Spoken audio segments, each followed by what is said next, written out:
शिवाय ओम नमः शिवाय। हर हर भोले नमः शिवाय ओम नमः शिवाय ओम नमः शिवाय। हर हर भोले नमः शिवाय ओम नमः शिवाय ओम नमः शिवाय। हर हर भोले नमः शिवाय ओम नमः शिवाय ओम नमः शिवाय। हर हर भोले नमः शिवाय ओम नमः शिवाय ओम नमः शिवाय। हर हर भोले नमः शिवाय ओम नमः शिवाय ओम नमः शिवाय। हर हर भोले नमः शिवाय ओम नमः शिवाय ओम नमः शिवाय। हर हर भोले नमः शिवाय ओम नमः शिवाय ओम नमः शिवाय। हर हर भोले नमः शिवाय ओम नमः शिवाय ओम नमः शिवाय। हर हर भोले नमः शिवाय ओम नमः शिवाय ओम नमः शिवाय। हर हर भोले नमः शिवाय हर हर भोले नमः शिवाय। हर हर भोले नमः शिवाय। हर हर भोले नमः शिवाय। ओम गणेशाय नमः ओम गणेशाय नमः ओम गणेशाय नमः ओम गणेशाय नमः ओम गणेशाय नमः ओम गणेशाय नमः ओम गणेशाय नमः ओम गणेशाय नमः ओम गणेशाय नमः ओम गणेशाय नमः ओम गम गणपते नमः ओम गम गणपते नमः ओम गम गणपते नमः।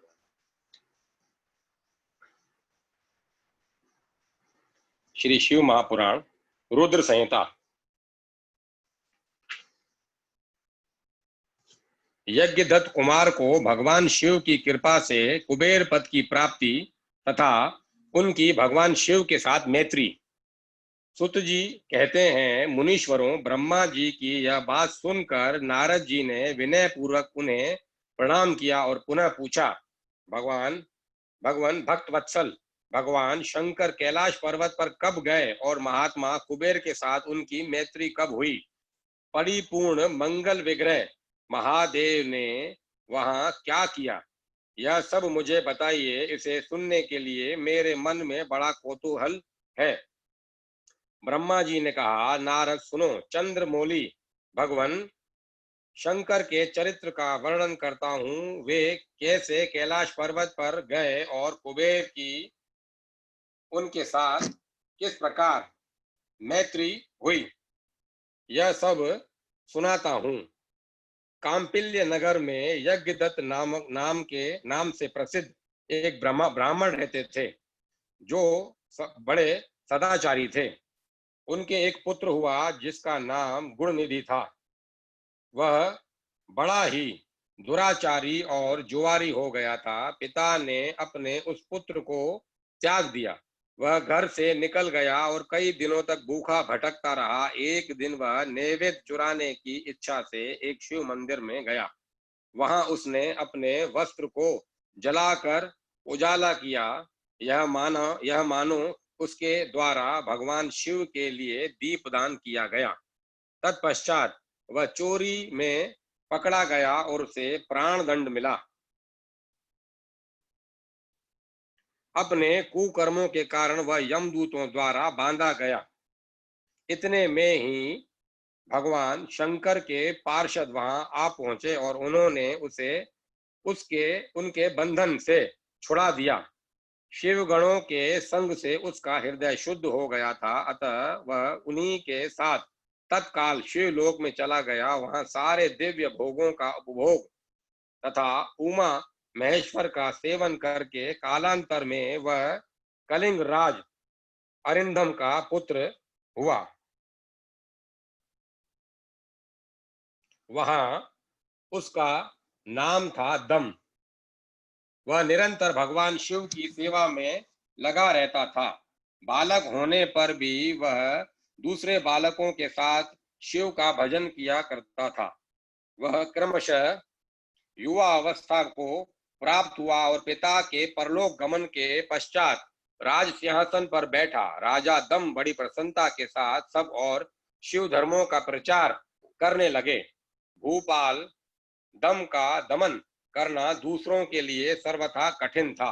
ब्राह्मण समस्त शिव शिवालय ब्राह्मण ब्राह्मण समस्त शिवालयों में दीपदान करने के अतिरिक्त वे दूसरे किसी धर्म को नहीं मानते थे। उन्होंने अपने राज्य में रहने वाले समस्त ग्राम अध्यक्षों को बुलाकर यह आज्ञा दे दी कि शिव मंदिर में दीपदान करना उनके लिए अनिवार्य होगा।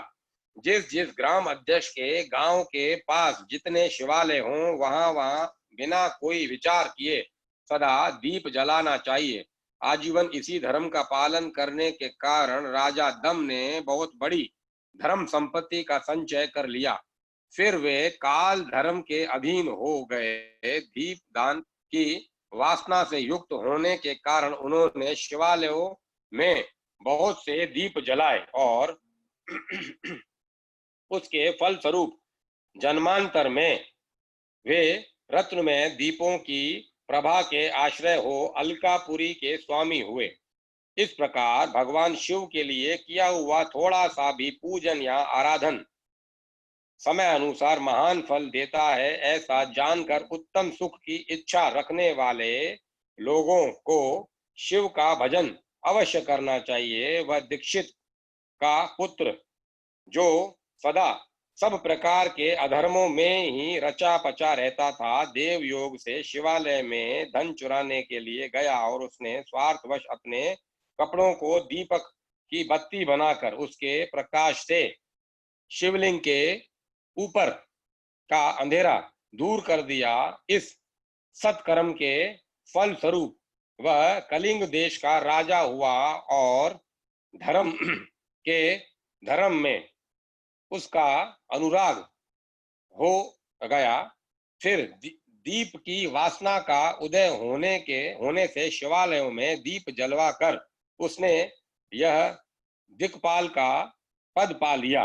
मुनीश्वर देखो तो सही, वहां उसका वह कर्म और कहाँ उसका वह कर्म और कहाँ यह दिक्पाल की पदवी जिसका यह मानव धर्मा प्राणी इस समय यहाँ उपभोग कर रहा है। तात यह तो उसके ऊपर शिव की संतुष्ट होने की बात बताई गई है। अब एक चित्त होकर यह सुनो कि किस प्रकार सदा के लिए उसकी भगवान शिव के साथ मित्रता हो गई। मैं यह इस प्रसंग का तुमसे वर्णन करता हूँ। नारद, पहले के पाद कल्प की बात है। मुझ ब्रह्मा के मानस पुत्र पुलत्स्य से विश्वा का जन्म हुआ और विश्वा के पुत्र वैश्वण कुबेर हुए। उन्होंने पूर्व काल में अत्यंत उग्र तपस्या के द्वारा त्रिनेत्रधारी महादेव की आराधना करके विश्वकर्मा की बनाई हुई इस अलकापुरी का उपभोग किया। जब वह कल्प व्यतीत हो गया और मेघवाहन कल्प आरंभ हुआ, उस समय वह यज्ञदत्त का पुत्र जो प्रकाश का दान करने वाला था, कुबेर के रूप में अत्यंत दुस्सह तपस्या करने लगा। दीपदान से मिलने वाली शिव भक्ति के प्रभाव को जानकर वह शिव की चित प्रकाशिका काशी का पुरी में गया और अपने चित्त रूपी रत्न में प्रदीपों से 11 रुद्रों को उद्बोधित करके अनन्य भक्ति एवं स्नेह से संपन्न हो वह तन्मयता पूर्वक शिव के ध्यान में मग्न हो निश्चल भाव से बैठ गया। जो शिव की एकता का महान पात्र है, तप रूपी अग्नि से भरा हुआ है। काम क्रोध आदि काम काम क्रोध आदि महाविघ्न रूपी पतंगों के आघात से शून्य है।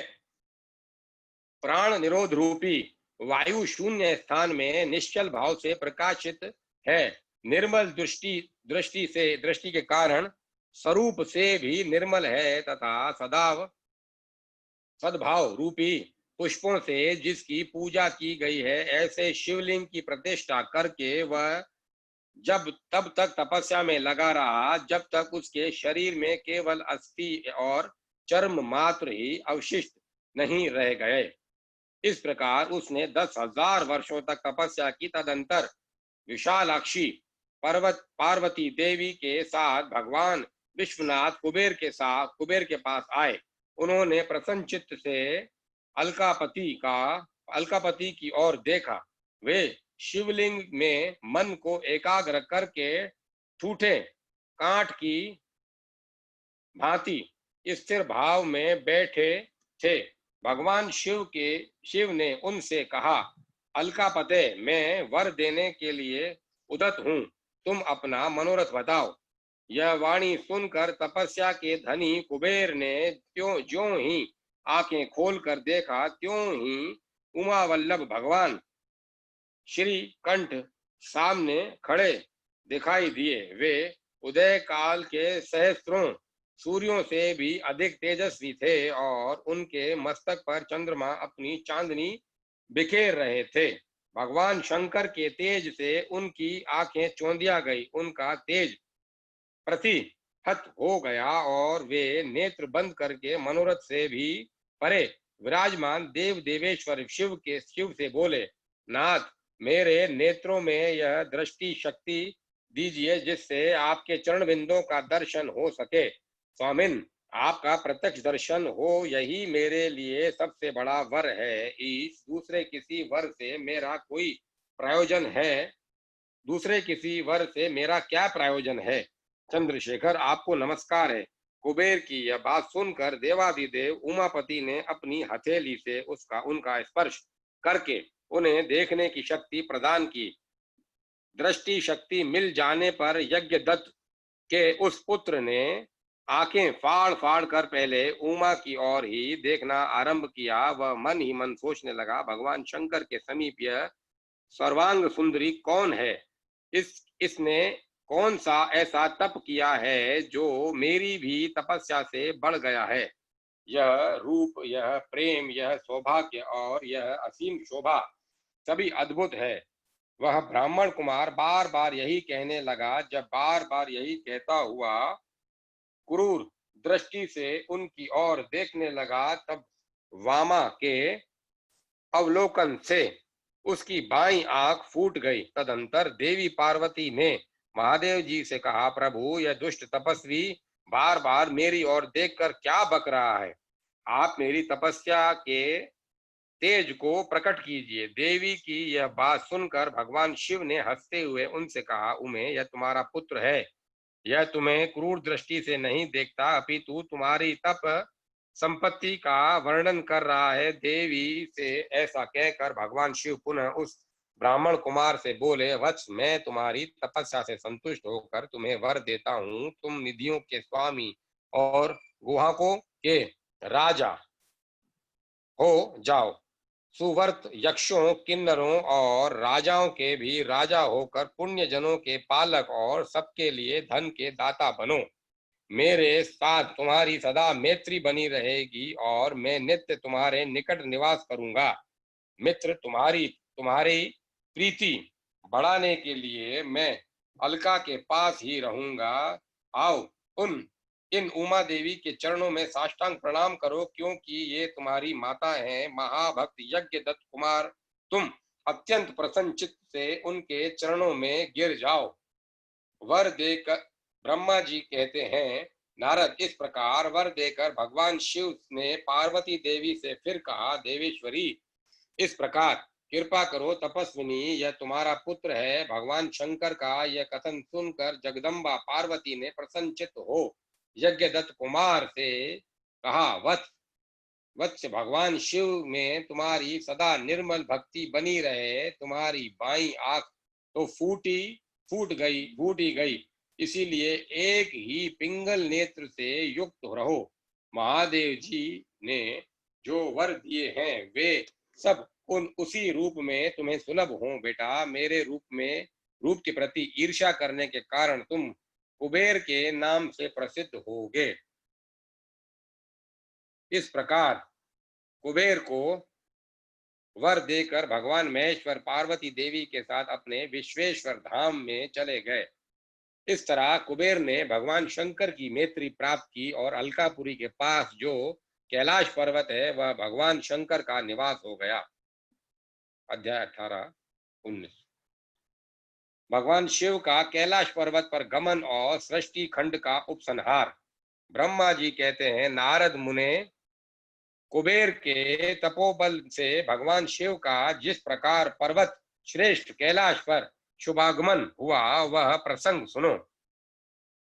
कुबेर को वर देने वाले विश्वेश्वर शिव जब उन्हें निधिपति होने का वर देकर अपने उत्तम स्थान को चले गए, तब उन्होंने मन ही मन इस प्रकार विचार किया, ब्रह्मा जी के ललाट से जिनका प्रादुर्भाव हुआ है तथा वे प्रलय का कार्य संभालते हैं, वे रुद्र मेरे पूर्ण स्वरूप हैं।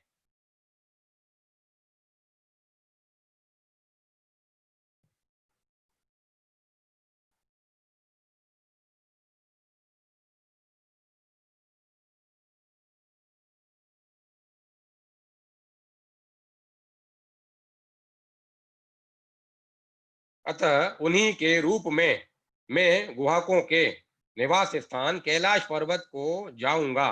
उन्हीं के रूप में मैं कुबेर का मित्र बनकर उसी पर्वत पर विलास पूर्वक रहूंगा और बड़ा भारी तप करूंगा।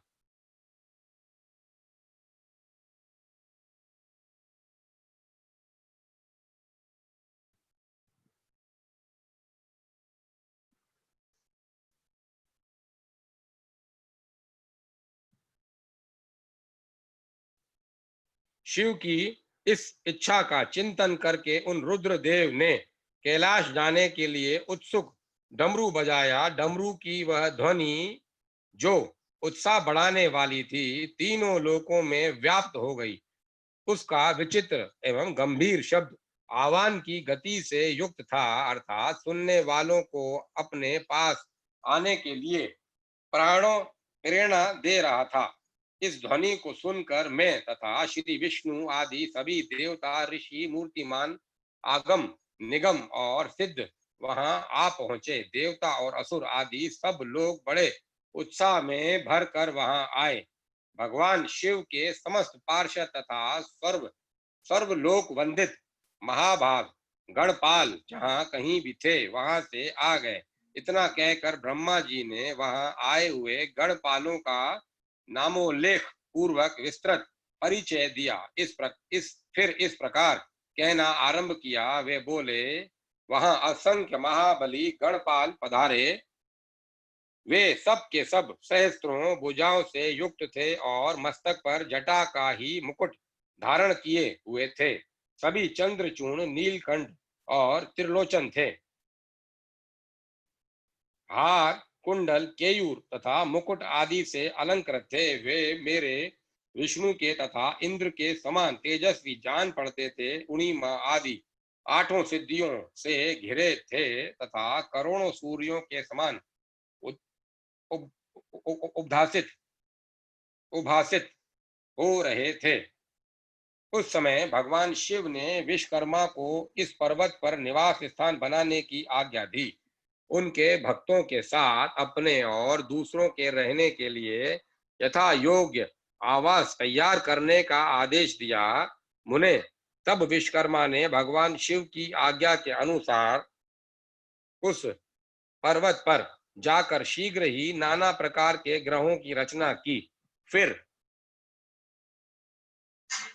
श्री हरि की प्रार्थना से कुबेर पर अनुग्रह करके भगवान शिव सानंद कैलाश पर्वत पर गए।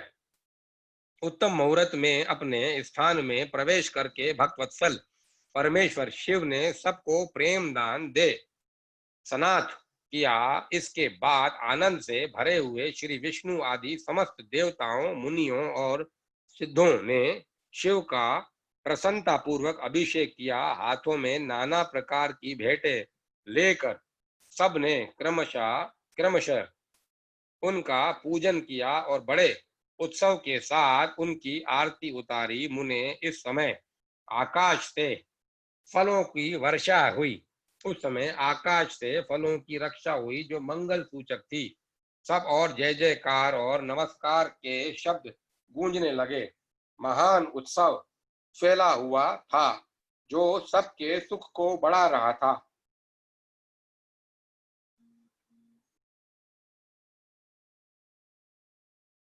उस समय सिंहासन पर बैठकर श्री विष्णु आदि सभी देवताओं द्वारा की हुई यथोचित सेवा को बारंबार ग्रहण करते हुए भगवान शिव बड़ी शोभा पा रहे थे।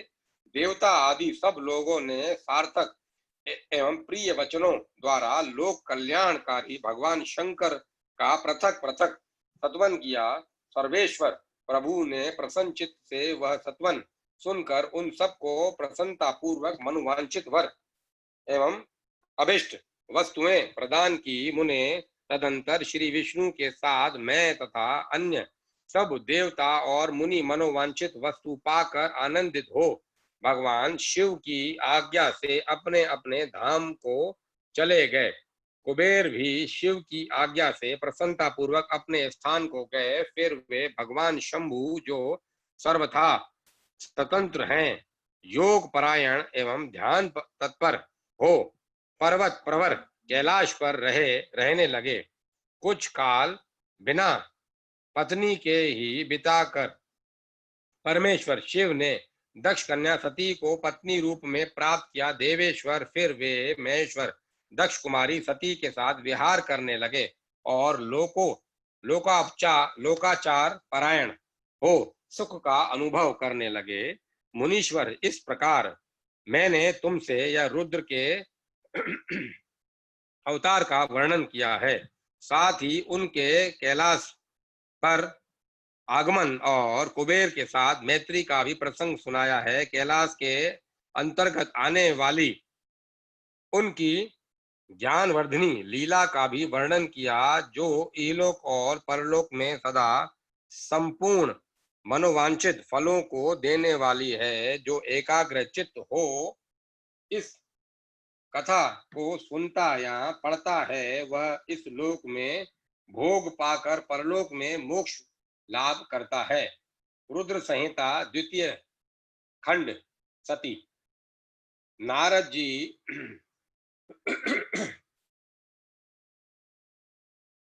सती खंड द्वितीय खंड। नारद जी के प्रश्न और ब्रह्मा जी के द्वारा उनका उत्तर। सदाशिव से त्रिदेवों की उत्पत्ति और ब्रह्मा जी से देवता आदि की सृष्टि के पश्चात एक नारी और एक पुरुष का प्राकट्य। नारद जी बोले, महाभाग महाप्रभो, विधातः आपके मुखारविंद से मंगल कारिणी शंभु कथा सुनते सुनते मेरा भी जी नहीं भर रहा है। अतः भगवान शिव का सारा शुभ चरित्र मुझसे कहिए। संपूर्ण विश्व की सृष्टि करने वाले ब्रह्मदेव, मैं सती की कीर्ति से युक्त शिव का दिव्य चरित्र सुनना चाहता हूँ। शोभाशालिनी सती किस प्रकार दक्ष पत्नी के गर्भ से उत्पन्न हुई। महादेव जी ने विवाह का विचार कैसे किया। पूर्व काल में दक्ष के प्रति रोष होने के कारण सती ने अपने शरीर का त्याग कैसे किया। चेतना प्रकाश हो को प्राप्त होकर वे फिर हिमालय की कन्या कैसे हुई। चेतनाकाश को प्राप्त होकर वे फिर हिमालय की कन्या कैसे हुई। पार्वती ने किस प्रकार उग्र तपस्या की और कैसे उनका विवाह हुआ। कामदेव का नाश करने वाले भगवान शंकर के आधे शरीर में वे किस प्रकार स्थान पा सकी। महामते, इन सब बातों को आप विस्तार पूर्वक कहिए। आपके समान दूसरा कोई संशय का निवारण करने वाला न है न होगा। ब्रह्मा जी ने कहा, मुने, सुनो, देवी सती और भगवान शिव का शुभ यश परम पावन दिव्य तथा गोपनीयों से भी अत्यंत गोपनीय है। तुम वह सब मुझसे सुनो। पूर्व काल में भगवान शिव निर्गुण, निर्विकल्प, निराकार, शक्ति रहित, चिन्मय तथा सत और असत से विलक्षण स्वरूप में प्रतिष्ठित थे। फिर वे फिर वे सभी सगुण और शक्तिमान होकर विशिष्ट रूप धारण करके स्थित हुए। उनके साथ भगवती उमा विराजमान थी। विप्रवर वे भगवान शिव दिव्य आकृति से सुशोभित हो रहे थे। उनके मन में कोई विकार नहीं था। वे अपने परात्पर स्वरूप में प्रतिष्ठित थे। मुनि श्रेष्ठ, उनके बाएं अंग से भगवान विष्णु, दाएं अंग से मैं ब्रह्मा और मध्य अंग अर्थात हृदय से रुद्रदेव प्रकट हुए। मैं ब्रह्मा सृष्टि करता हुआ, भगवान विष्णु जगत का पालन करने लगे और स्वयं रुद्र ने संहार का कार्य संभाला। इस प्रकार भगवान सदाशिव स्वयं ही तीन रूप धारण करके स्थित हुए। उन्हीं की आराधना करके मुझ लोक पितामह ब्रह्मा ने देवता, असुर और मनुष्य आदि संपूर्ण जीव की सृष्टि की। दक्ष आदि प्रजापतियों और देव शिरोमणियों की सृष्टि करके मैं बहुत प्रसन्न हुआ तथा अपने को सबसे अधिक ऊंचा मानने लगा। मुने, जब मरीचि, अत्रि, पुलत्स्य, अंगिरा, क्रतु, वशिष्ठ, नारद, दक्ष और भृगु, इन महान प्रभावशाली मानस पुत्रों को मैंने उत्पन्न किया, तब मेरे हृदय से अत्यंत मनोहर रूप वाली एक सुंदरी नारी उत्पन्न हुई, जिसका नाम संध्या था। वह दिन में क्षीण हो जाती, परंतु सायंकाल में उसका रूप सौंदर्य खिल उठता था। वह मूर्तिमती साय संध्या ही थी और निरंतर किसी मंत्र का जाप करती रहती थी। सुंदर बाहों वाली वह नारी सौंदर्य की चरम सीमा को पहुंची हुई थी और मुनियों के भी मन को मोह लेती थी। इसी तरह मेरे मन से वह मनोहर पुरुष भी प्रकट हुआ, जो अत्यंत अद्भुत था। उसके शरीर का मध्य भाग, कटी प्रदेश, पतला था। दांतों की पंक्तियां बड़ी सुंदर थी। उसके अंगों से मत वाले हाथियों की सी गंध प्रकट होती थी। नेत्र प्रफुल्ल कमल के समान शोभा पाते थे। अंगों में केसर लगा था, जिसकी सुगंध नासिका को तृप्त कर रही थी। उस पुरुष को देखकर दक्ष आदि मेरे सभी पुत्र अत्यंत उत्सुक हो उठे। उनके मन में विस्मय हो गया। जगत की सृष्टि करने वाले मुझ जगदीश्वर ब्रह्मा जी की और देखकर उस पुरुष ने विनय से गर्दन झुका दी और मुझे प्रणाम करके कहा। वह पुरुष बोला, ब्राह्मण, मैं कौन सा कार्य करूंगा? मेरे योग्य जो काम हो उसमें मुझे लगाइए, क्योंकि विधाता आज आप ही सबसे अधिक माननीय और योग्य पुरुष हैं। यह लोक आपसे ही शोभित हो रहा है। ब्रह्मा जी ने कहा, भद्र पुरुष, तुम अपने उसी स्वरूप से और फूल के बने हुए 5 बाणों से स्त्रियों और पुरुषों को मोहित करते हुए सृष्टि के सनातन कार्य को चलाओ। इस चराचर त्रिभुवन में ये तथा देवता आदि कोई भी जीव तुम्हारा तिरस्कार करने में समर्थ नहीं होगा। तुम छिपे रूप से प्राणियों के हृदय में प्रवेश करके सदा स्वयं उनके सुख का हेतु बनकर सृष्टि का सनातन कार्य चालू रखो। समस्त प्राणियों का जो मन है वह तुम्हारे पुष्प में बाणों का सदा अनायास ही अद्भुत लक्ष्य बन जाएगा और तुम निरंतर उन्हें मदमत किए रहोगे। यह मैंने तुम्हारा कर्म बताया है और बनाया है, जो सृष्टि का प्रवर्तक होगा और तुम्हारे ठीक ठीक नाम। यह मैंने तुम्हारा कर्म बताया है, जो सृष्टि का प्रवर्तक होगा और तुम्हारे ठीक ठीक नाम क्या होंगे, इस बात को मेरे ये पुत्र बताएंगे। सुरश्रेष्ठ ऐसा कहकर अपने पुत्रों के मुख की ओर दृष्टिपात करके मैं क्षण भर के लिए अपने कमल में आसन पर चुपचाप बैठ गया। अध्याय 1-2। कामदेव के नामों का निर्देश उसका रति के साथ विवाह तथा कुमारी संध्या का चरित्र, वशिष्ठ मुनि का चंद्रभाग, पर्वत पर उसको तपस्या की निधि विधि बताना।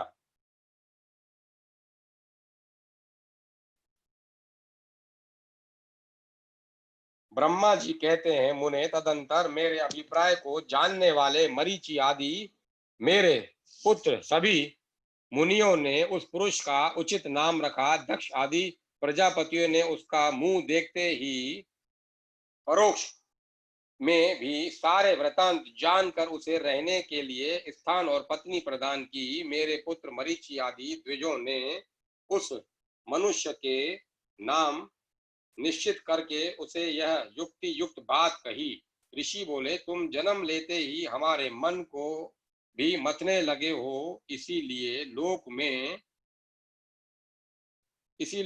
में मनमत नाम से विख्यात होगे। मनोभव तीनों लोकों में तुम इच्छा अनुसार रूप धारण करने वाले हो। तुम्हारे समान सुंदर दूसरा कोई नहीं है। अतः काम रूप होने के कारण काम नाम से भी विख्यात हो लोगों को मदमत बना देने के कारण तुम्हारा एक नाम मदन होगा। तुम बड़े दर्प से उत्पन्न हुए हो, इसीलिए दर्पक दर्पक कहलाओगे और सदर्प होने के कारण ही जगत में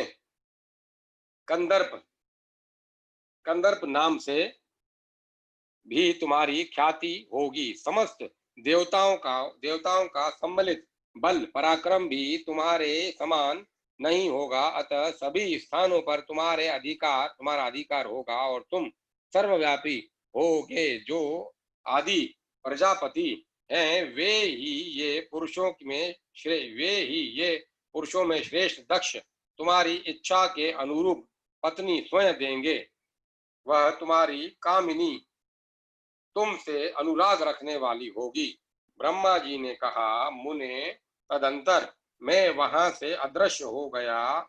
इसके बाद दक्ष मेरी बात का स्मरण करके कंदर्प से बोले, कामदेव, मेरे शरीर से उत्पन्न हुई मेरी यह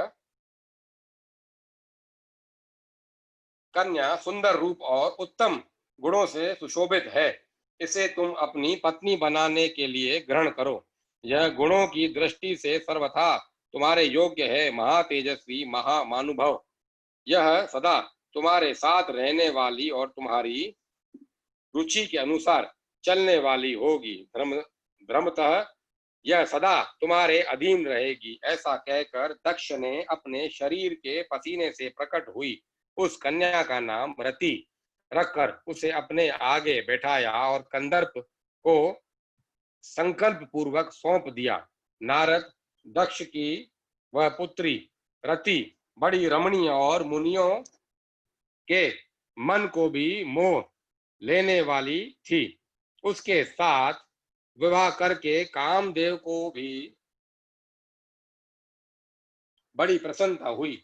अपने रति नामक सुंदर स्त्री को देखकर उसके हाव भाव आदि से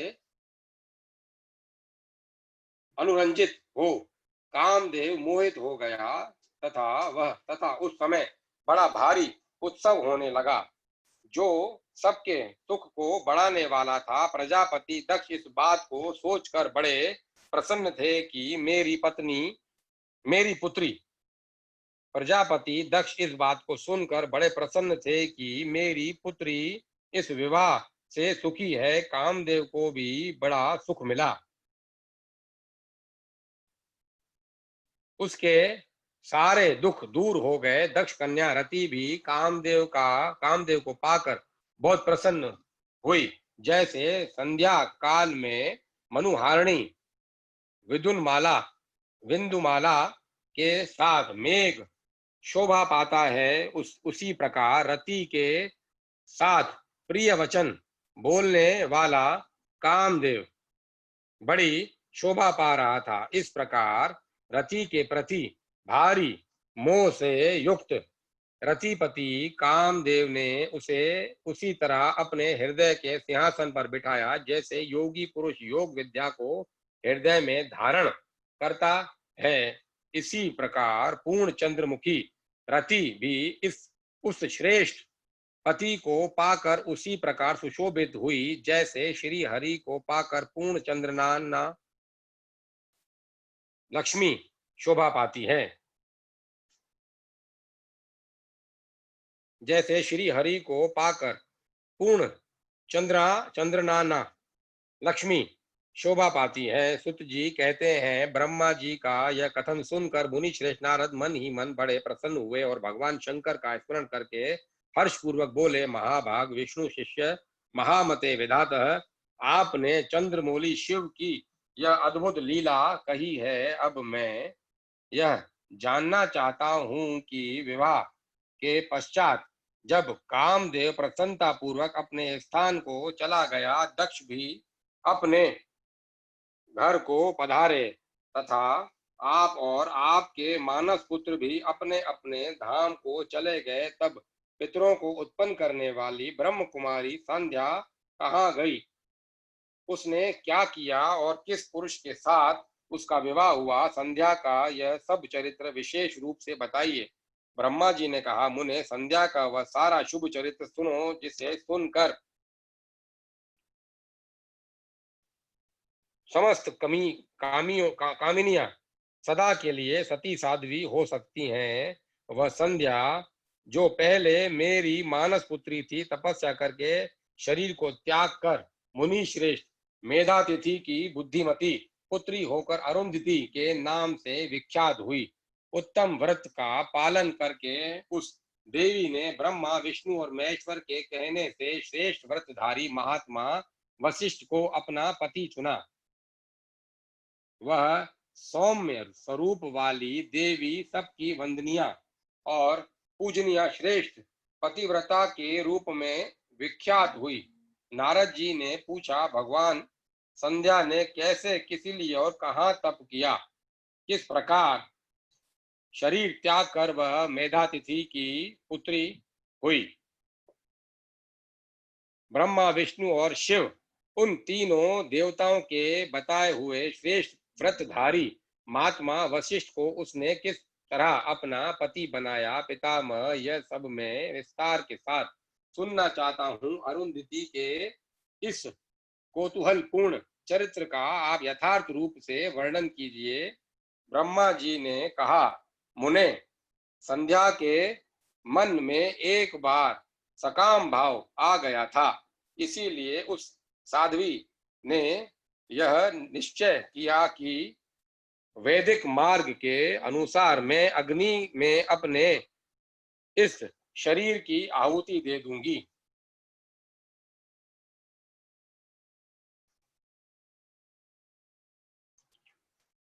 आज से इस भूतल पर कोई भी देहधारी उत्पन्न होती ही काम भाव से युक्त न हो, इसके लिए मैं कठोर तपस्या करके मर्यादा स्थापित करूंगी।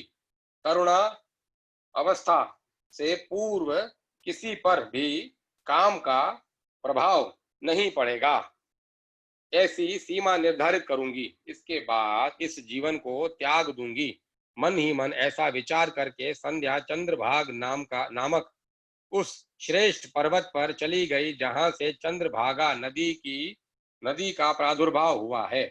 मन में तपस्या का दृढ़ निश्चय ले संध्या को श्रेष्ठ पर्वत पर गई संध्या को श्रेष्ठ पर्वत पर गई हुई जान मैंने अपने समीप बैठे हुए वेदांगों के परंपरागत विद्वान सर्वज्ञ जीतात्मा ज्ञान योगी पुत्र वशिष्ठ से कहा, बेटा वशिष्ठ मनस्विनी संध्या तपस्या की अभिलाषा से चंद्रभाग नामक पर्वत पर गई है। तुम जाओ और उसे विधि पूर्वक दीक्षा दो। तात यह तपस्या को वह तपस्या के भाव को नहीं जानती है, इसीलिए इस तरह तुम्हारे यथोचित उपदेश से उसे अभिष्ट लक्ष्य की प्राप्ति हो सके वैसा प्रयत्न करो। नारद, मैंने दयापूर्वक जब वशिष्ठ को इस प्रकार आज्ञा दी, तब वे जो आज्ञा कहकर एक तेजस्वी ब्रह्मचारी के रूप में संध्या के पास गए। चंद्रभाग पर्वत पर एक देव सरोवर है जो जलाशयोचित गुणों से परिपूर्ण हो। मान सरोवर के समान शोभा पाता है। वशिष्ठ ने उस सरोवर को देखा और उसके तट पर बैठी हुई संध्या पर भी दृष्टिपात किया। कमलों से प्रकाशित होने वाला वह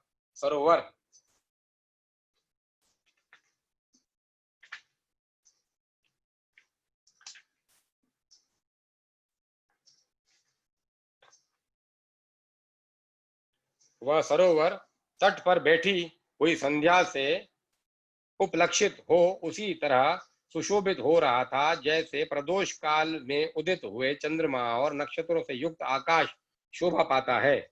सुंदर भाव वाली संध्या को वहां बैठी देख मुनि ने कौतूहल पूर्वक उस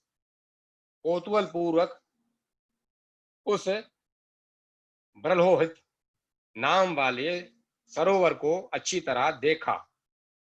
उसी प्रकार भूत पर्वत के शिखर से दक्षिण समुद्र की ओर जाती हुई चंद्रभागा नदी का भी उन्होंने दर्शन किया। जैसे गंगा हिमालय से निकलकर समुद्र की ओर जाती है, उसी प्रकार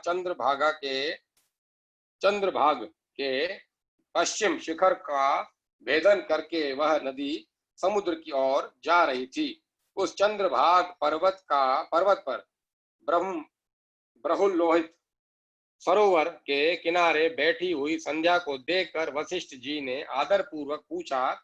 वशिष्ठ जी बोले, भद्रे, तुम इस निर्जन पर्वत पर किस लिए आई हो, किसकी पुत्री हो और तुमने यहाँ क्या करने का विचार किया है? अब मैं यह सब सुनना चाहता हूँ। यदि छिपाने योग्य बात न हो तो बताओ। महात्मा वशिष्ठ की यह बात सुनकर संध्या ने उन महात्मा की ओर देखा। वे अपने तेज से प्रज्वलित अग्नि के समान प्रकाशित हो रहे थे। उन्हें देखकर ऐसा जान पड़ता था मानो ब्रह्मचर्य देह धारण करके आ गया हो। वे मस्तक पर जटा धारण किए बड़ी शोभा पा रहे थे। संध्या ने उन तपोधन को आदर पूर्वक प्रणाम करके कहा,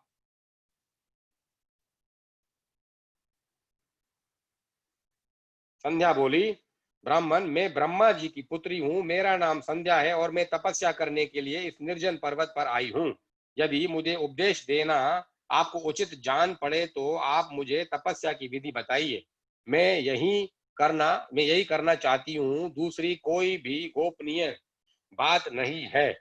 मैं तपस्या के भाव को, उसके करने के नियम को बिना जाने ही तपोवन में आ गई हूँ। इसीलिए चिंता से सूखी जा रही हूँ और मेरा हृदय कांपता है।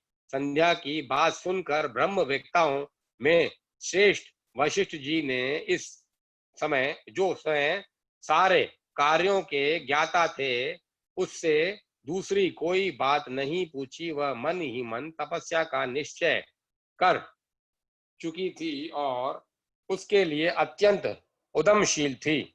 उस समय वशिष्ठ ने मन से भक्तवत्सल भगवान शंकर का स्मरण करके इस प्रकार कहा। वशिष्ठ जी बोले, शुभान ने जो सबसे महान और उत्कृष्ट तेज है, वह जो उत्तम और महान तप है तथा जो सबके परमाराध्य परमात्मा है, उन भगवान शंभु को तुम हृदय में धारण करो, जो अकेले ही धर्म, अर्थ, काम और मोक्ष के आदि कारण हैं। उन त्रिलोकी के आदिस्त्रा आदिस आदिस्त्रष्टा अद्वितीय पुरुषोत्तम शिव का भजन करो। आगे बताए जाने वाले मंत्र से देवेश्वर शंभु की आराधना करो, उसे उससे तुम्हें सब कुछ मिल जाएगा, इसमें संशय नहीं है। ओम नमो शंकराय नमो, ओम नमो शंकराय नमो, ओम नमः शंकराय नमः, ओम नमः शंकराय नमः, ओम नमः शंकराय नमः, ओम नमः शंकराय ओम, ओम नमः शंकराय ओम, ओम नमः शंकराय ओम, ओम नमः शंकराय ओम। इस मंत्र का निरंतर जप करते हुए मौन तपस्या प्रारंभ करो और जो मैं नियम बताता हूँ उन्हें सुनो। तुम्हें मौन रहकर ही स्नान करना होगा। मौनालंबन पूर्वक ही महादेव जी की पूजा करनी होगी। प्रथम 2 बार छठे समय में तुम केवल जल का पूर्ण आहार कर सकती हो। तब जब तीसरे बार छठा समय आए तो तब केवल उपवास किया करो। इस तपस्या की समाप्ति तक छठे काल में जलाहार और उपवास की क्रिया होती रहेगी। देवी इस प्रकार जो जानने वाली मौन तपस्या ब्रह्मचर्य का फल देने वाली तथा संपूर्ण अभिष्ट मनोरथों को पूर्ण करने वाली होती है। यह तपस्या यह सत्य है, इसमें संशय नहीं है। अपने चित्त में ऐसा शुभ उद्देश्य लेकर इच्छा अनुसार शंकर जी का चिंतन करो। वे प्रसन्न होने पर तुम्हें अवश्य ही अभिष्ट फल प्रदान करेंगे। इस तरह संध्या को तपस्या करने की विधि का उपदेश से मुनिवर वशिष्ठ यथोचित रूप से उससे विदा ले वहीं अंतर ध्यान हो गए। अध्याय 3-5। संध्या की तपस्या उसके द्वारा भगवान शिव की स्तुति तथा उससे संतुष्ट हुए शिव का उसे अभिष्ट वर दे मेधातिथि के यज्ञ में भेजना। ब्रह्मा जी कहते हैं, मेरे पुत्रों में श्रेष्ठ महाप्राज्ञ नारद तपस्या के नियम का उपदेश दे जब वशिष्ठ जी अपने घर चले गए तब के उस विधान को समझकर संध्या मन ही मन बहुत प्रसन्न हुई। फिर तो वह सानंद मन से तपस्विनी के योग्य वेश बनाकर ब्रह्लोहित सरोवर के तट पर ही तपस्या करने लगी। वशिष्ठ जी ने तपस्या के लिए जिस मंत्र को साधन बताया था, ओम नमः शंकराय ओम, उसी से उत्तम भक्ति भाव के साथ वह भगवान शंकर की आराधना करने लगी। उसने भगवान शिव में अपने चित्त को लगा दिया और एकाग्र मन से वह बड़ी भारी तपस्या करने लगी। उस तपस्या में लगे हुए उसके 4 युग व्यतीत हो गए। तब भगवान शिव उसकी तपस्या से संतुष्ट हो बड़े प्रसन्न हुए तथा बाहर भीतर और आकाश में अपने स्वरूप का दर्शन कराकर जिस रूप का वह चिंतन करती थी उसी रूप में उसकी आंखों के सामने प्रकट हो गए।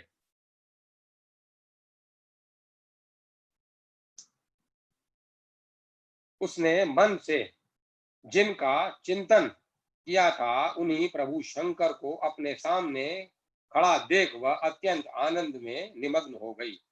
शिव शिव शिव शिव शिव शिव शिव शिव। भगवान का मुखारविंद बड़ा प्रसन्न दिखाई देता था। उनके स्वरूप से शांति बरस रही थी। वह सहसा भयभीत हो सोचने लगी कि मैं भगवान हर से क्या कहूं, किस तरह इनकी स्तुति करूं। इसी चिंता में पड़कर उसने अपने दोनों नेत्र बंद कर लिए। नेत्र बंद कर लेने पर भगवान शिव ने उसके हृदय में प्रवेश करके उसे दिव्य ज्ञान दिया, दिव्य वाणी और दिव्य दृष्टि प्रदान की। जब उसे दिव्य ज्ञान, दिव्य दृष्टि और दिव्य वाणी प्राप्त हो गई, तब वह कठिनाई से ज्ञात होने वाले जगदीश्वर शिव को प्रत्यक्ष देखकर उनकी स्तुति करने लगी। संध्या बोली, जो निराकार और परम ज्ञान गम्य है, जो न तो स्थूल है, न सूक्ष्म है, और न उच्च ही है और न उच्च ही है, तथा जिनके स्वरूप का योगीजन अपने हृदय के भीतर चिंतन करते हैं, उन्हीं लोक सृष्टा आप भगवान शिव को नमस्कार है, जिन्हें श्रव कहते हैं, जो शांत स्वरूप, निर्मल, निर्विकार और ज्ञान गम्य हैं, जो अपने ही प्रकाश में स्थित हो प्रकाशित होते हैं, जिनमें विकार का अत्यंत अभाव है, जो आकाश मार्ग की भांति निर्गुण निराकार बताए गए हैं, तथा जिनका रूप अज्ञान अंधकार मार्ग से सर्वथा परे है, उन नित्य प्रसन्न आप भगवान शिव को मैं प्रणाम करती हूँ, जिनका रूप एक अद्वितीय, शुद्ध, बिना माया के प्रकाशमान सच्चिदानंद मैं, सहज निर्विकार, नित्यानंद मैं, सत्य ऐश्वर्य से युक्त, प्रसन्न तथा लक्ष्मी को देने वाला है। उन आप भगवान शिव को नमस्कार है, जिनके स्वरूप की ज्ञान रूप से ही उद्भावना की जा सकती है, जो इस जगत से सर्वथा भिन्न है और सतव प्रधान, ध्यान के योग्य आत्म स्वरूप, सारभूत, सबको पार लगाने वाला और पवित्र वस्तु में भी परम पवित्र है। उन आप महेश्वर को मेरा नमस्कार है। आपका जो स्वरूप शुद्ध, मनोहर, रत्नमय आभूषणों से विभूषित तथा स्वच्छ कपूर के समान गौर वर्ण है, जिसने अपने हाथों में वर, अभय, शूल और मुंड धारण कर रखा है, उस दिव्य चिन्ह में सगुण साकार विग्रह से सुशोभित आप योग युक्त भगवान शिव को नमस्कार है। आकाश, पृथ्वी, दिशाएं, जल, तेज और काल, ये जिनके रूप हैं, उन आप परमेश्वर को नमस्कार है।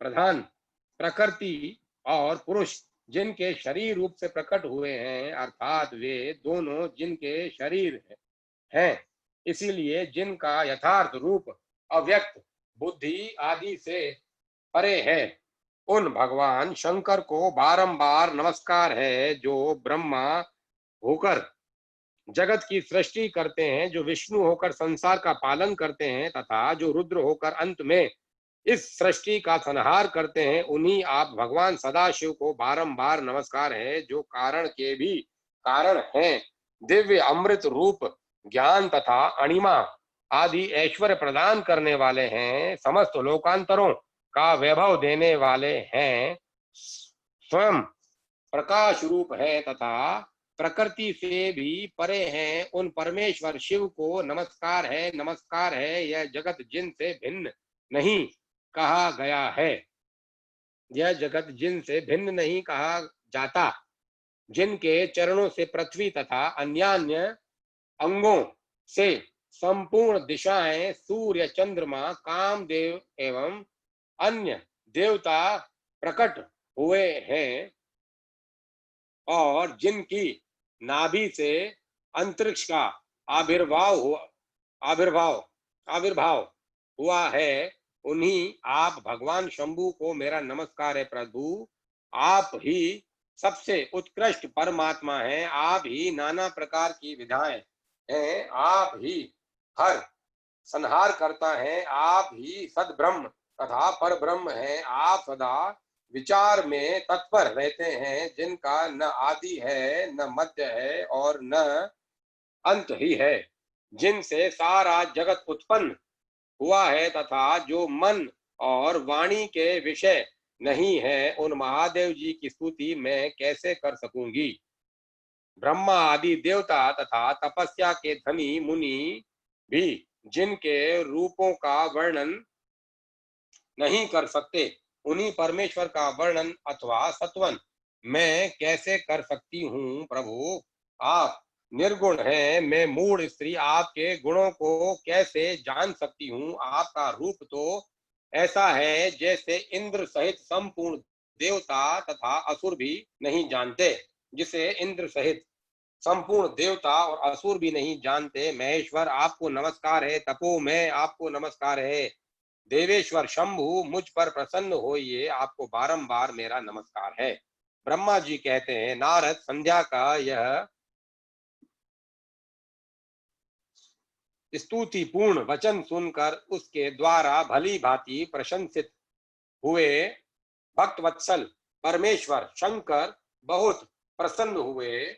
उसका शरीर वल्कल और मर्ग चर्म से ढका हुआ था, मस्तक पर पवित्र जटाजूट शोभा पा रहा था। उस समय पाले के मारे हुए कमल के समान उसके कुमलाए हुए मुंह को देखकर भगवान हर दया से द्रवित हो उसे उससे इस प्रकार बोले। महेश्वर ने कहा, भद्रे, तुम मैं तुम्हारी इस उत्तम तपस्या से बहुत प्रसन्न हूँ। शुद्ध बुद्धि वाले देवी शुद्ध बुद्धि वाली देवी, तुम्हारे इस सतवन से भी मुझे बड़ा संतोष प्राप्त हुआ है। अतः इस समय अपनी इच्छाओं के अनुसार कोई वर मांगो। जिस वर से तुम्हें प्रयोजन हो तथा जो तुम्हारे मन में हो, उसे मैं यहाँ अवश्य पूर्ण करूंगा। तुम्हारा कल्याण हो, मैं तुम्हारा व्रत नियम से बहुत प्रसन्न हूँ।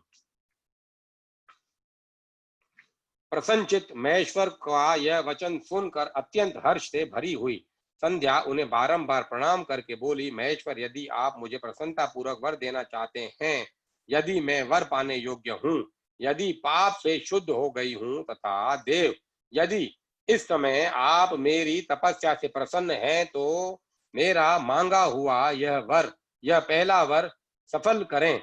देवेश्वर, इस आकाश में पृथ्वी आदि किसी भी स्थान में जो प्राणी हैं, वे सब के सब जन्म लेते ही काम भाव से युक्त न हो जाएं। नाथ, मेरी सकाम दृष्टि कहीं न पड़े। मेरे जो पति हों, वे भी मेरे अत्यंत सहृदय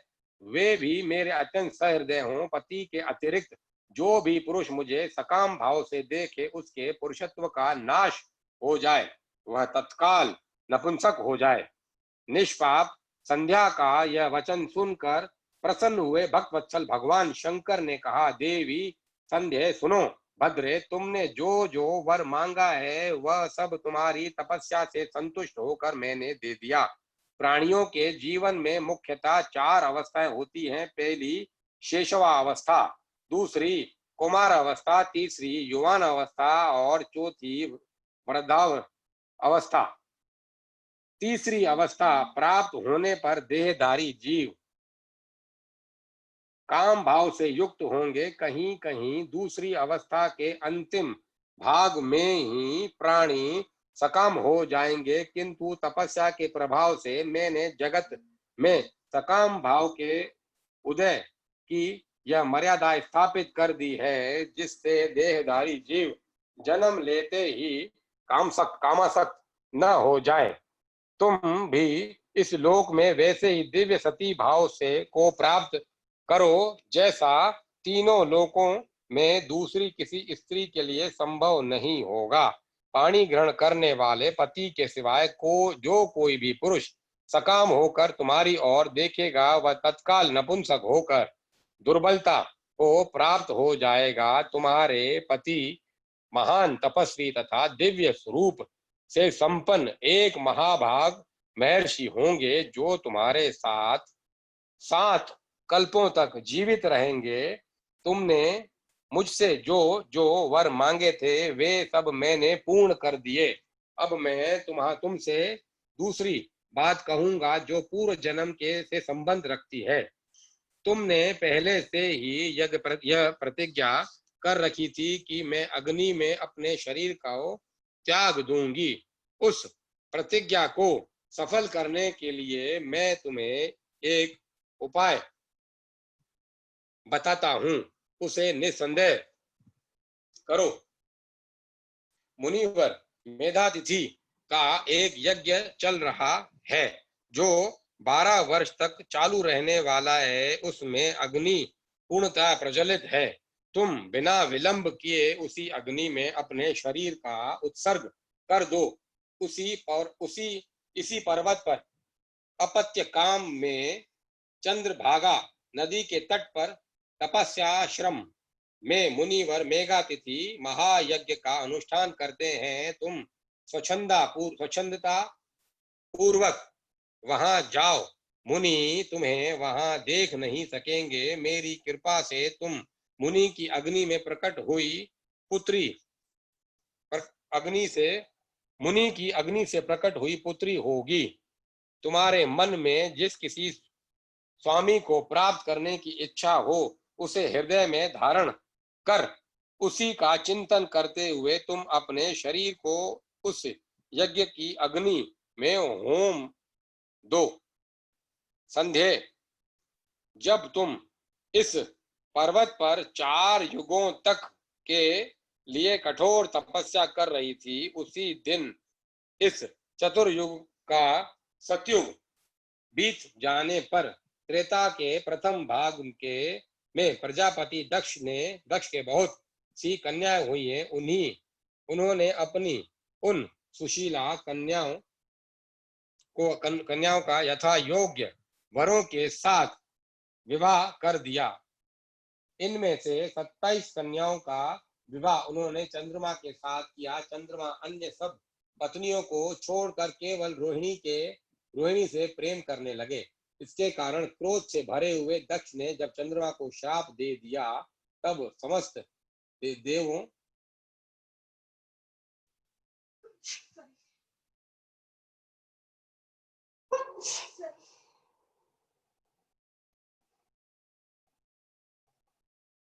इस कारण क्रोध से भरे हुए दक्ष ने जब चंद्रमा को श्राप दे दिया तब समस्त देवता तुम्हारे पास आए, परंतु संध्या तुम्हारा मन तो मुझ में ही लगा हुआ था। अतः तुमने ब्रह्मा जी के साथ आए हुए उन देवताओं पर दृष्टिपात ही नहीं किया। तब ब्रह्मा जी ने आकाश की ओर देखकर और चंद्रमा पुनः अपने स्वरूप को प्राप्त करें, यह उद्देश्य मन में रखकर उन्हें शाप से छुड़ाने के लिए एक नदी की सृष्टि की जो चंद्रभागा नदी के नाम से विख्यात हुई। चंद्रभागा के प्रादुर्भाव काल में ही महर्षि मेधातिथि यहाँ उपस्थित हुए थे। तपस्या के द्वारा उनकी समानता करने वाला न तो कोई हुआ है, न है और न होगा ही। उन महर्षियों ने महान विधि विधान के साथ दीर्घ काल तक चलने वाले ज्योतिषोम नामक यज्ञ का आरंभ किया है। उसमें अग्निदेव पूर्ण रूप से प्रज्वलित हो रहे हैं। उसी आग में तुम अपने शरीर को डाल दो और परम पवित्र हो जाओ। ऐसा करने से इस समय तुम्हारी वह प्रतिज्ञा पूर्ण हो जाएगी। इस प्रकार संध्या को उसके हित का उपदेश देकर देवेश्वर भगवान शिव वहीं अंतर्ध्यान हो गए। संध्या की आत्म आहुति। अध्याय 6। संध्या की आत्म आहुति उसका अरुंधति के रूप में अवतीर्ण होकर मुनिवर वशिष्ठ के साथ विवाह करना, ब्रह्मा जी का रुद्र के विवाह के लिए प्रयत्न और चिंता तथा भगवान विष्णु का उन्हें शिवा की आराधना के लिए उपदेश देकर चिंता मुक्त करना। ब्रह्मा जी कहते हैं, नारद जब वर देकर भगवान शंकर अंतर्ध्यान हो गए तब संध्या भी उसी स्थान पर गई जहां मुनि मेघातिथि यज्ञ कर रहे थे। भगवान शंकर की कृपा से उसे किसी ने वहां नहीं देखा। उसने उस तेजस्वी ब्रह्मचारी का स्मरण किया जिसने उसके लिए तपस्या की विधि का उपदेश दिया था। महामुने, पूर्व काल में महर्षि वशिष्ठ ने मुझे परमेष्ठी की आज्ञा से एक तेजस्वी ब्रह्मचारी का वेश धारण करके उसे तपस्या करने के लिए उपयोगी नियमों का उपदेश दिया था। संध्या अपने को तपस्या का उपदेश देने वाले उन्हीं ब्रह्मचारी ब्राह्मण वशिष्ठ को पति रूप से मन में रखकर उस महायज्ञ में प्रज्वलित अग्नि के समीप गई। उस समय भगवान शंकर की कृपा से मुनियों ने उसे नहीं देखा। ब्रह्मा जी की वह पुत्री बड़े हर्ष के साथ उस अग्नि में प्रविष्ट हो गई। उसका पूर्णाक्षमय यज्ञ भाग शरीर तत्काल दग्ध हो गया। उस पूर्णाक्ष की अलक्षित गंध सब और फैल गई। अग्नि ने भगवान शंकर की आज्ञा से उसके स्वर्ण जैसे शरीर को जलाकर शुद्ध करके पुनः स्वर्ण मंडलों में पहुंचा दिया। तब सूर्य ने पितरों और देवताओं की तृप्ति के लिए उसे 2 भागों में विभक्त करके अपने रथ में स्थापित कर दिया। मुनीश्वर उसके शरीर का ऊपरी भाग प्रातः संध्या हुआ, जो दिन और रात के बीच में पड़ने वाली संध्या है, तथा उसके शरीर का शेष भाग साय संध्या हुआ, जो दिन और रात के मध्य भाग में होने वाली अंतिम संध्या है।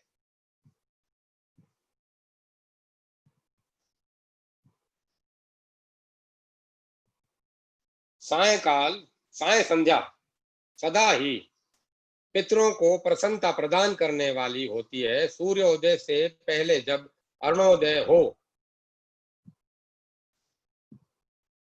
प्राची के क्षितिज में लाली छा जाए, तब प्रातः संध्या प्रकट होती है, जो देवताओं को प्रसन्न करने वाली है।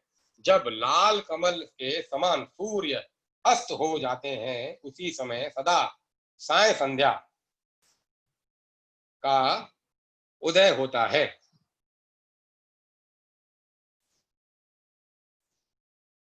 जो पितरों को आनंद प्रदान करने वाली है। परम दयालु भगवान शिव ने उसके मन सहित प्राणों को दिव्य शरीर से युक्त देहधारी बना दिया। जब मुनि के यज्ञ की समाप्ति का अवसर आया, तब वह अग्नि की ज्वालाओं में महर्षि मेधातिथि को तपाए हुए स्वर्ण की सी कांति वाली पुत्री के रूप में प्राप्त हुई।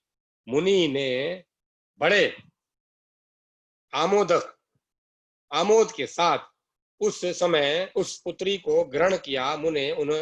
उन्होंने यज्ञ के लिए उसे नहलाकर अपनी गोद में बिठा लिया। शिष्यों से घिरे हुए महामुनि मेधातिथि को वहां बड़ा आनंद प्राप्त हुआ। उन्होंने उसका नाम अरुंधति रखा।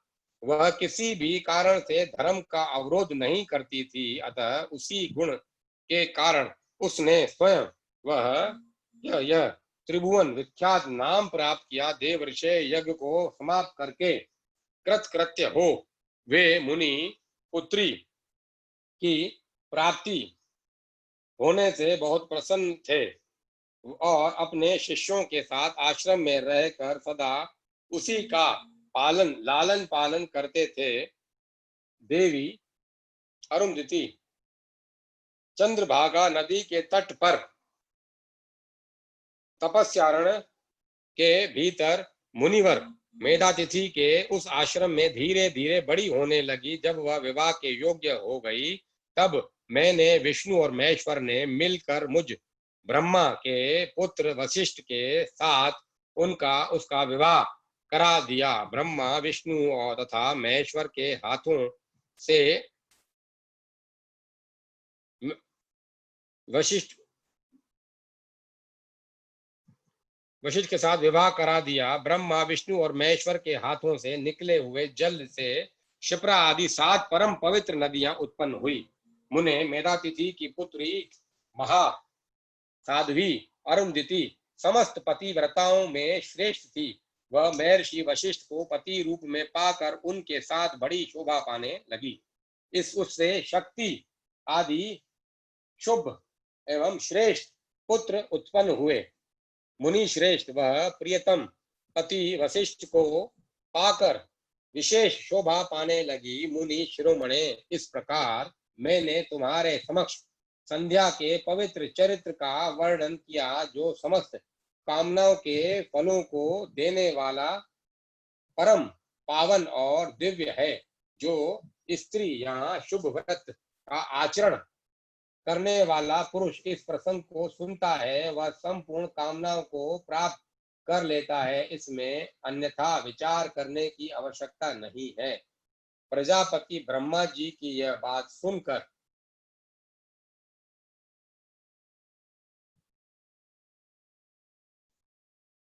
नारद जी का मन प्रसन्न हो गया और वे इस प्रकार बोले। नारद जी ने कहा, ब्राह्मण, आपने अरुंधति की तथा पूर्व जन्म में उसकी स्वरूपभूता संध्या की बड़ी उत्तम दिव्य कथा सुनाई है, जो शिव भक्ति की वृद्धि करने वाली है। धर्मज्ञ, अब आप भगवान शिव के उस परम पवित्र चरित्र का वर्णन कीजिए, जो दूसरों के पापों का विनाश करने वाला उत्तम एवं मंगलदायक है। जब कामदेव रति से विवाह करके हर्ष पूर्वक चला गया, दक्ष आदि अन्य मुनि भी जब अपने अपने स्थान को पधारे और जब संध्या तपस्या करने के लिए चली गई, तब उसके बाद वहां क्या हुआ? ब्रह्मा जी ने कहा, विप्रवर नारद, तुम धन्य हो, भगवान शिव के सेवक हो। अतः शिव की लीला से युक्त जो उनका शुभ चरित्र है, उसे भक्ति पूर्वक सुनो। तात पूर्व काल में एक बार जब मोह में पड़ गया, पूर्व काल में मैं एक बार जब मोह में पड़ गया और भगवान शंकर ने मेरा उपहास किया, तब मुझे बड़ा शोभ हुआ। वस्तुतः शिव की माया ने मुझे मोह लिया था, इसीलिए मैं भगवान शिव के प्रति ईर्ष्या करने लगा। किस प्रकार सो बताता हूं, सुनो। मैं उस स्थान पर गया जहां दक्ष राजमुनि उपस्थित थे। वहां रति के साथ कामदेव भी था। नारद, उस समय मैंने बड़ी प्रसन्नता के साथ दक्ष तथा दूसरे पुत्रों को संबोधित करके वार्तालाप आरंभ किया। उस वार्तालाप के समय मैं शिव की माया से पूर्णतया मोहित था। अतः मैंने कहा, पुत्रों, तुम्हें ऐसा यत्न करना चाहिए जिससे महादेव जी किसी कमनीय कांति वाली स्त्री का पानी ग्रहण करें। इसके बाद मैंने भगवान शिव को मोहित करने का भार रति सहित कामदेव को सौंपा।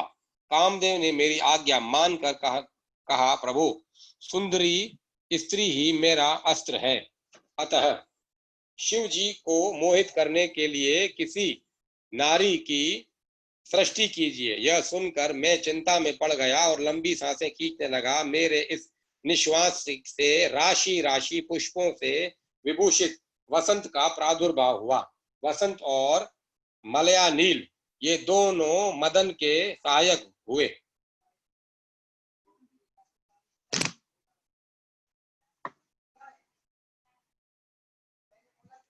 इनके साथ जाकर कामदेव ने वामदेव को मोहने की बारंबार चेष्टा की, परंतु उसे सफलता न मिली। जब वह निराश होकर लौट आया, तब उसकी बात सुनकर मुझे बड़ा दुख हुआ। उस समय मेरे मुख से जो निश्वास वायु चली, उससे मार गणों की उत्पत्ति हुई। उन्हें मदन की सहायता के लिए आदेश देकर मैंने पुनः उन सबको शिव जी के पास भेजा, परंतु महान प्रयत्न करने पर भी वे भगवान शिव को मोह में न डाल सके। आप काम सब परिवार लौट आया और मुझे प्रणाम करके अपने स्थान को चला गया। उसके चले जाने पर मैं मन ही मन सोचने लगा कि निर्विकार तथा मन को वश में रखने वाले योग परायण भगवान शंकर किसी स्त्री को अपनी सहधर्मिणी बनाना कैसे स्वीकार करेंगे। यही सोचते सोचते मैंने भक्ति भाव से उन भगवान श्री हरि का स्मरण किया, जो साक्षात शिव स्वरूप तथा मेरे शरीर के जन्मदाता हैं। मैंने दीन वचनों से युक्त शोभा स्तोत्रों द्वारा उनकी स्तुति की। उस स्तुति को सुनकर भगवान शीघ्र ही मेरे सामने प्रकट हो गए।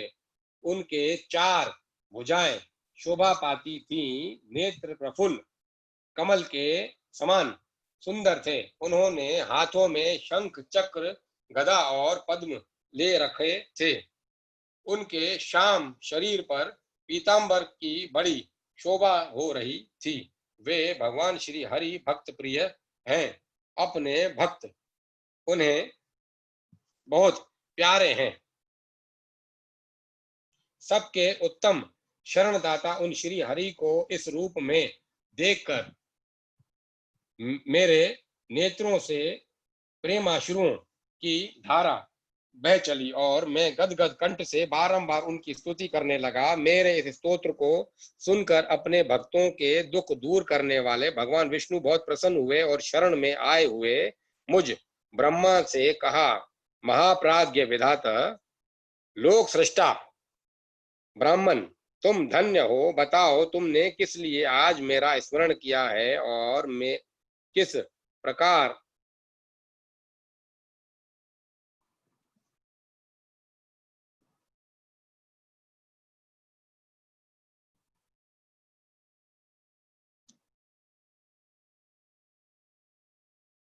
और किस निमित्त से यह स्तुति की जा रही है। तुम पर कौन सा महान दुख आ पड़ा है, उसे मेरे सामने इस समय कहो, मैं वह सारा दुख मिटा दूंगा। इस विषय में कोई संदेह या अन्यथा विचार नहीं करना चाहिए। तब ब्रह्मा जी ने सारा प्रसंग सुनाकर कहा, केशव, यदि भगवान शिव किसी तरह पत्नी को ग्रहण कर ले तो मैं सुखी हो जाऊंगा। अतः मेरे अंतःकरण का सारा दुख दूर हो जाएगा। इसी के लिए मैं आपके शरण में आया हूं। मेरी यह बात सुनकर भगवान मधुसूदन हंस पड़े और मुझ लोक सृष्टा ब्रह्मा का हर्ष बढ़ाते हुए मुझसे कहा कि मैं बोलूं।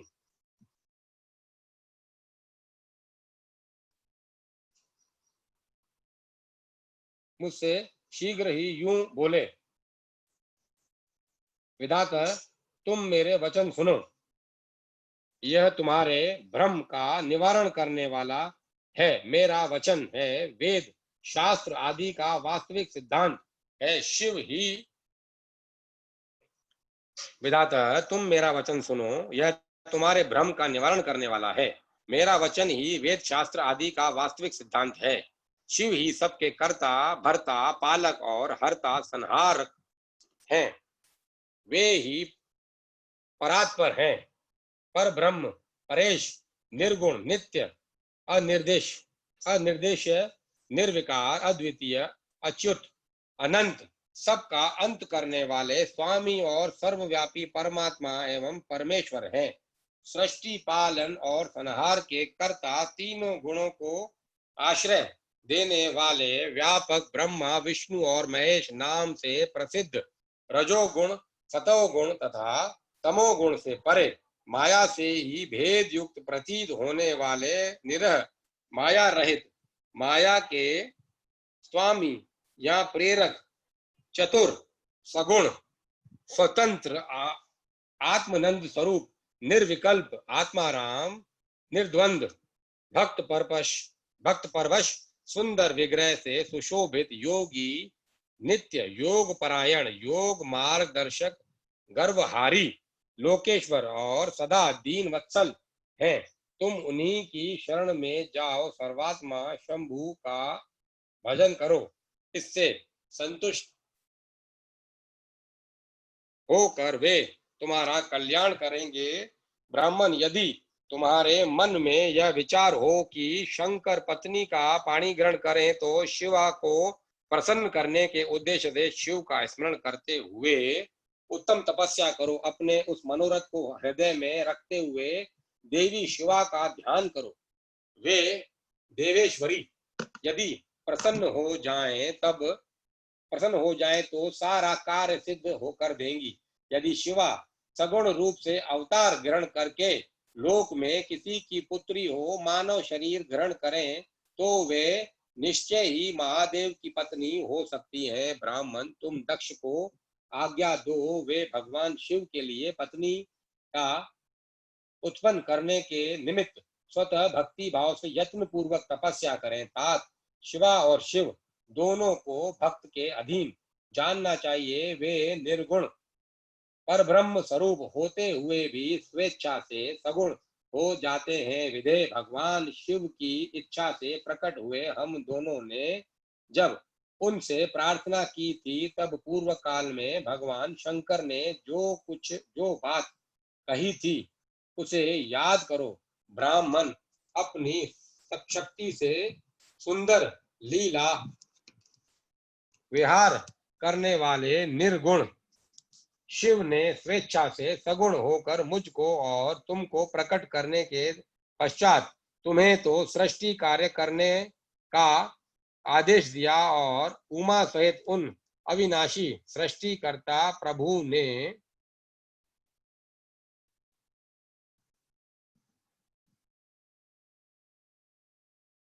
मुझे इस सृष्टि का पालन का कार्य सौंपा।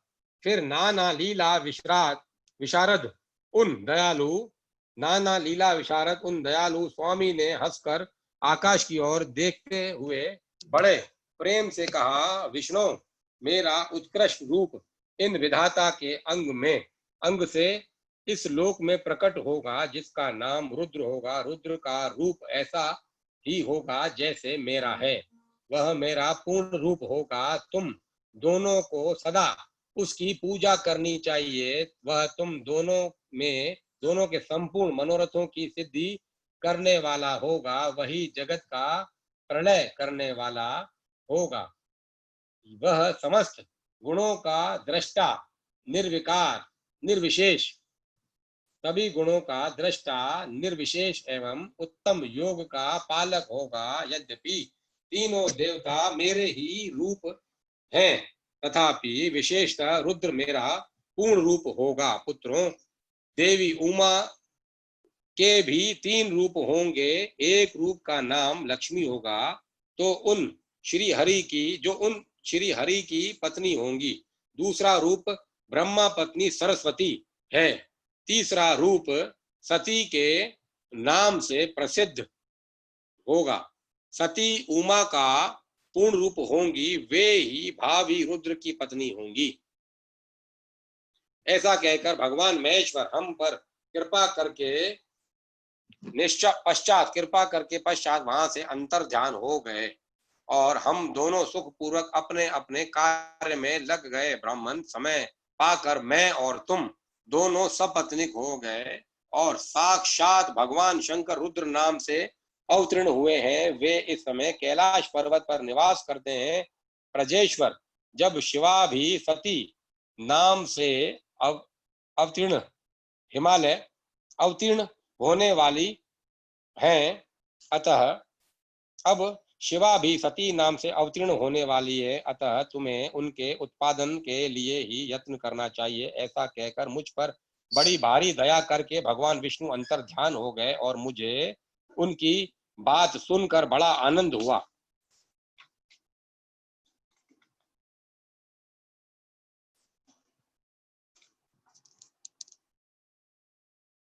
दक्ष की तपस्या और देवी शिवा का उन्हें वरदान देना। नारद जी ने पूछा, पूज्य पिताजी, दृढ़ता पूर्वक उत्तम व्रत का पालन करने वाले दक्ष ने तपस्या करके देवी से कौन सा वर प्राप्त किया तथा वे देवी किस प्रकार दक्ष की कन्या हुई? ब्रह्मा जी ने कहा, नारद, तुम धन्य हो। इन सभी मुनियों के साथ भक्ति पूर्वक इस प्रसंग को सुनो। मेरी आज्ञा पाकर उत्तम बुद्धि वाले महाप्रजापति दक्ष ने क्षीर सागर के उत्तम तट पर स्थित हो देवी जगदम्बिका को पुत्री के रूप में प्राप्त करने की इच्छा तथा उनके प्रत्यक्ष दर्शन की कामना लिए उन्हें हृदय मंदिर में विराजमान करके तपस्या आरंभ की। दक्ष ने मन को संयम में रखकर दृढ़ता पूर्वक कठोर व्रत का पालन करते हुए शौच संतोषादि नियमों से युक्त हो 3000 दिव्य वर्षों तक तप किया। वे कभी जल पीकर रहते, कभी हवा पीते और कभी सर्वथा उपवास करते थे। भोजन के नाम पर कभी सूखे पत्ते चबा लेते थे।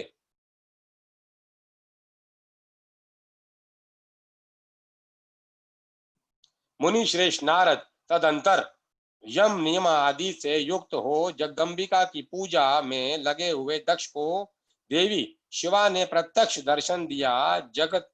जगन्मयी जगदम्बा का प्रत्यक्ष दर्शन पाकर प्रजापति दक्ष ने अपने आप को कृतकृत्य माना। वे कालिका देवी सिंहासन पर आरूढ़ थी। उनकी अंग कांति श्याम थी, मुख बड़ा मनोहर था। वे 4 भुजाओं से युक्त थी और हाथ में वरद अक्षय नील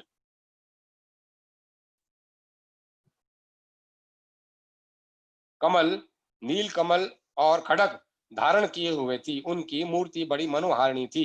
नेत्र कुछ कुछ लाल थे।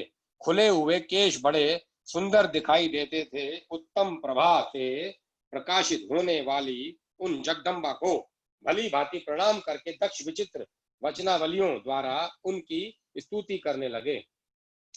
दक्ष ने कहा, जगदम्ब महामाये जगदीशे महेश्वरी, आपको नमस्कार है। आपने कृपा करके मुझे अपने स्वरूप का दर्शन कराया है। भगवती आगे मुझ पर प्रसन्न होइए। शिव रूपिणी प्रसन्न होइए। भक्त वरदायिनी प्रसन्न होइए। जगन माए आपको मेरा नमस्कार है।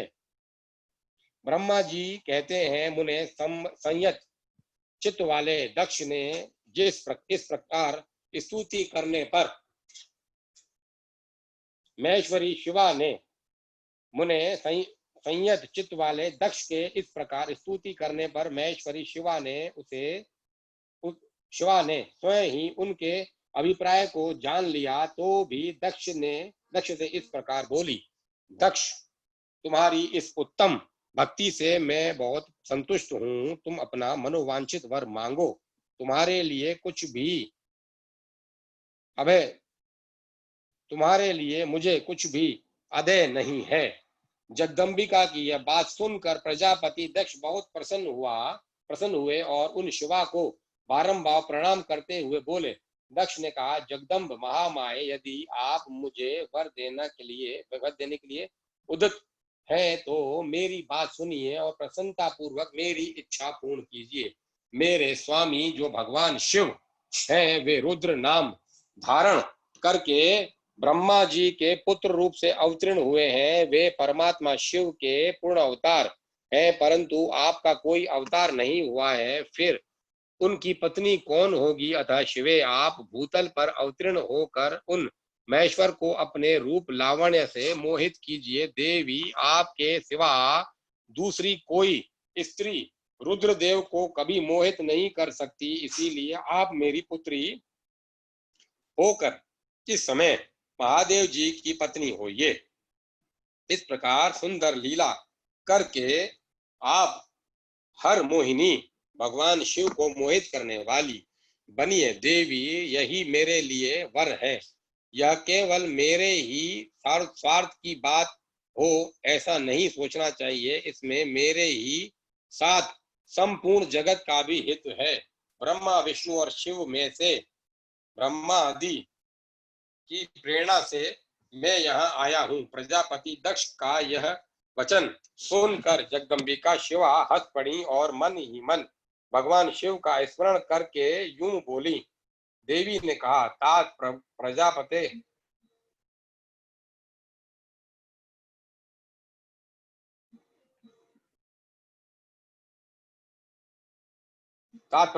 दक्ष, मेरी उत्तम बात सुनो। मैं सत्य कहती हूँ, तुम्हारी भक्ति से अत्यंत प्रसन्न हो तुम्हें संपूर्ण मनोवांछित वस्तु देने के लिए उद्यत हूँ। दक्ष, यद्यपि मैं महेश्वरी हूँ, तथापि तुम्हारे भक्ति के अधीन हो तुम्हारी पत्नी के गर्भ से तुम्हारे पुत्री के रूप में अवतीर्ण होंगी, इसमें संशय नहीं है।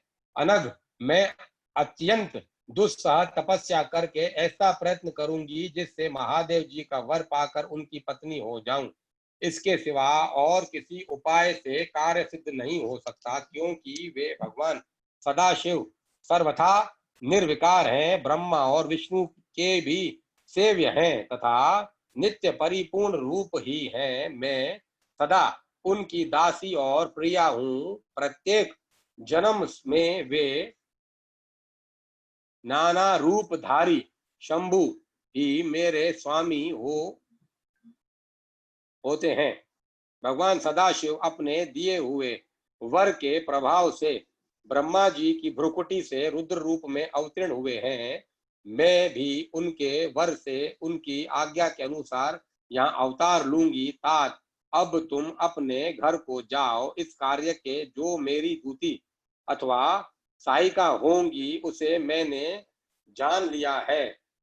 अब शीघ्र ही मैं तुम्हारी पुत्री होकर महादेव जी की पत्नी बनूंगी। दक्ष से यह उत्तम वचन सुनकर मन ही मन शिवी की आज्ञा पाकर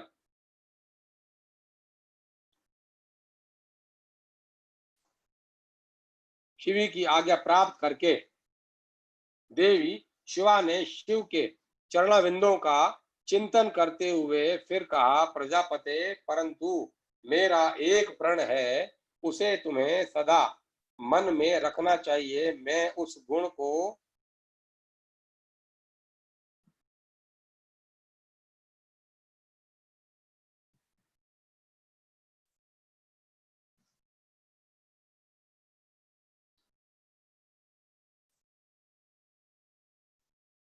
प्रजापति, परंतु मेरा एक प्रण है, उसे तुम्हें सदा मन में रखना चाहिए। मैं इस प्रण को सुना देती हूँ, तुम उसे सत्य समझो, मिथ्या न मानो।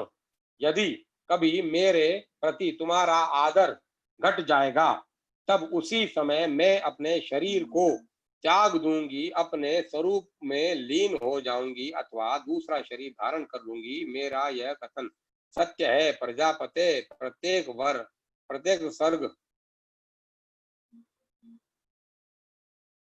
यहाँ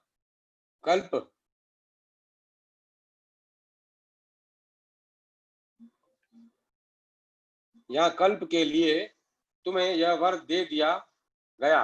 मैं तुम्हारी पुत्री होकर भगवान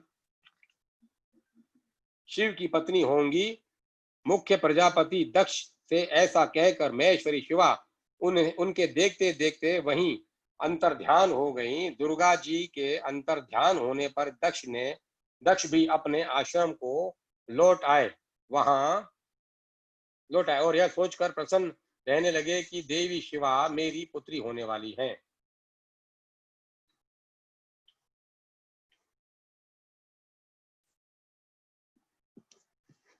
अध्याय 11-12। ब्रह्मा जी की आज्ञा से दक्ष द्वारा मैथुनी सृष्टि का आरंभ अपने पुत्र हैर्षवों और शबलावशों को निवृत्ति मार्ग में भेजने के कारण दक्ष का नारद को शाप देना। अब ये पाठ का अपने विराम देते, पाठ को कल यहाँ से